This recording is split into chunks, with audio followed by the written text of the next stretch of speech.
Habari za jioni, naitwa Pamela Kikuli, ni meneja wa bia ya Safari Lager kutokea Tanzania Breweries Limited, na leo tumekusanyika hapa kwa ajili ya kushuhudia ufunguzi rasmi wa mechi za kombe za dunia. Kama mnavyofahamu, Safari Lager ni mdhamini rasmi wa kombe la dunia, na mwaka huu sisi tulijipanga kwa kuandaa sehemu mbalimbali za kutazamia mechi hii, kwa sababu lengo letu kubwa, tunawalenga watazamaji na fans mbalimbali wa mpira. Tunataka wapate experience nzuri wakati wa kipindi hiki cha kombe la dunia na waweze kushuhudia kwa umakini kabisa kombe hili na mechi hizi kwa kupitia skrini kubwa.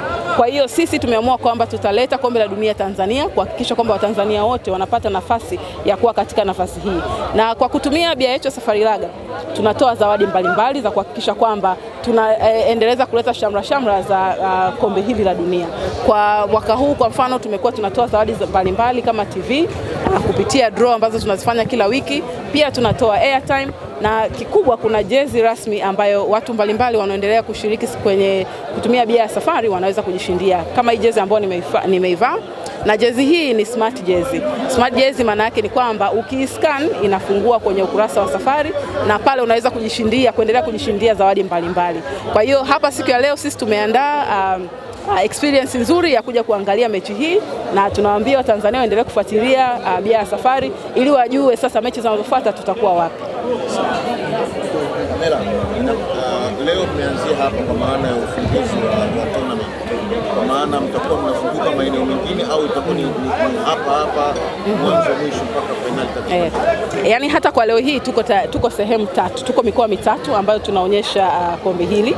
Kwa hapa Dar es Salaam tuko hapa Las Carinho, lakini kwa upande wa Mwanza pia tuna sehemu kama hii ya kuangalia mechi, na tuko sehemu inaitwa The Bridge, na Mbeya pia tuna sehemu inaitwa City Pub. Kwa hiyo tutaendelea tunaenda sehemu mbalimbali kuhakikisha kwamba tunawafikia Watanzania wengi na wote wanapata experience nzuri ya kufuatilia mechi hizi kwa ukaribu zaidi, na pia kupata na burudani wakati wakiangalia.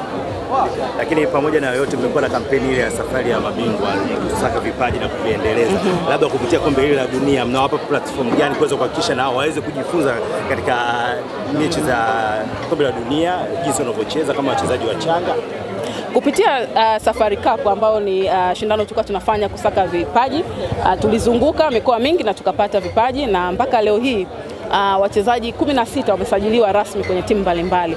Kwa hiyo sisi kudhamini mashindano makubwa kama haya la kombe la dunia linaonyesha nia yetu ya Safari Lager kujikita kwenye mpira. Kwa hiyo watu wote, vijana wote ambao wanapenda mpira waendelee kufuatilia, kwa sababu tutazindua tena msako mwingine, na msako huu utaendelea kukuza vipaji kama hivi. Kwa hiyo kwa kupitia hii na sisi pia tunaendelea kujifunza na kuboresha kwenye majukumu yetu ambayo tunayaweka kwenye mambo ya mpira, na tunatarajia kwamba tukizindua tena tutapata mwitikio mkubwa zaidi hata tuliopata ya miaka iliyopita.